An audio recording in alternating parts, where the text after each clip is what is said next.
গাছের ডগা শুকিয়ে জীর্ণশীর্ণ হয়ে গেছে, পুরো মাচা গাছ ছড়িয়ে গেলেও ফল ধরছে না। গাছের পাতা কুকড়ানো মুচড়ানো ছোট হয়ে গেছে আকৃতি। গুঁড়া দিয়ে প্রথমে বেশ ভালোই ছিল, পরবর্তীতে গাছের চেহারা খুবই জীর্ণশীর্ণ। প্রচুর সার গোবর ইউজ করার পরেও কোনো ফল হচ্ছে না। এইসব থেকে কিভাবে পরিত্রাণ পাবেন? এই সব কিছুর সমাধান কিন্তু একটাতেই আছে। তো একটু ধৈর্য নিয়ে পুরো ভিডিওটা দেখুন, আর আমি পরপর এক এক করে সবগুলো প্রশ্নের উত্তর দিয়ে দিব।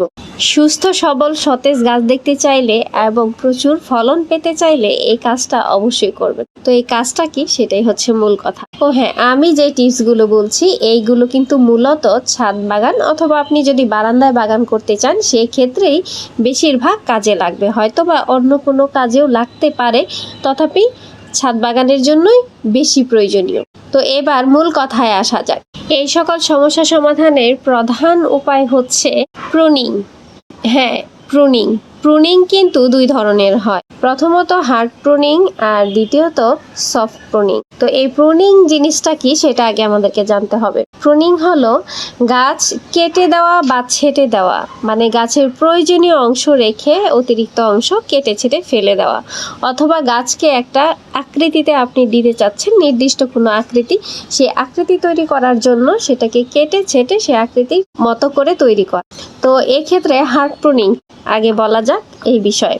হার্ড প্রুনিং হচ্ছে বিশেষ করে কিছু গাছ যেগুলো একটু শক্ত টাইপের থাকে, একদম গোড়ার দিক থেকে কেটে গাছটাকে নতুন করে আবার পুনরুজ্জীবিত করার জন্য, মানে বেশিরভাগ ডালপালা কেটে দিয়ে যেই প্রুনিংটা করা হয় সেটাকে বলা হয় হার্ড প্রুনিং, যাতে গাছটা আবার পুনরায় নতুন করে সবুজ সতেজ হতে পারে।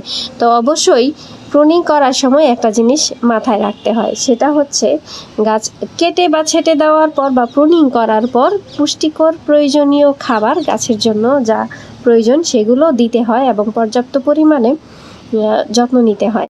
আর সফট প্রুনিং কি?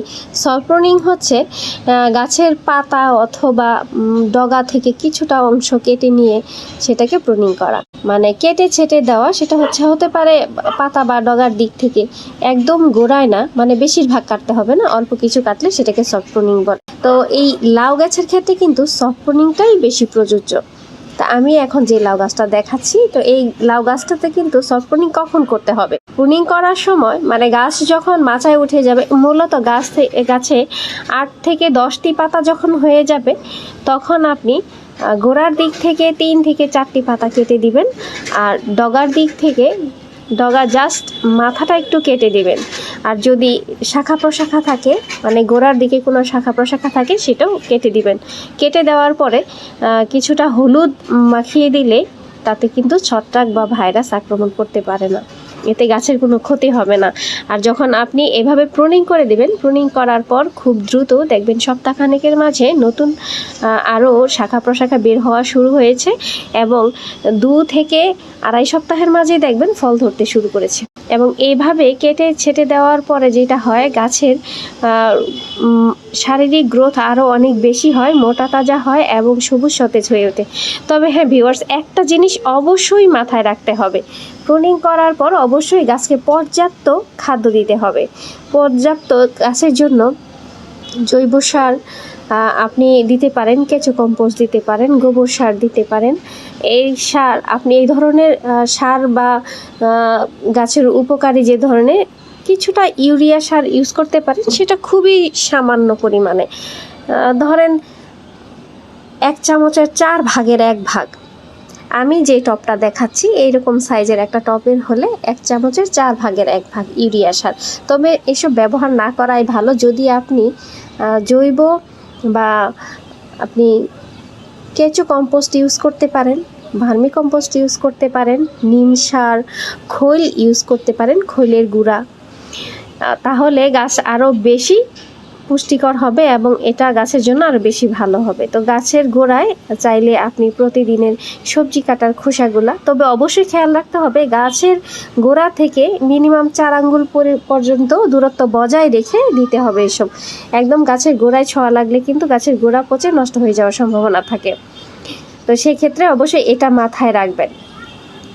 আপনি যেই জিনিসটা ব্যবহার করেন না কেন, গোড়াতে যেন ছোঁয়া না লাগে, একটু দূরত্ব বজায় রেখেই দিবেন।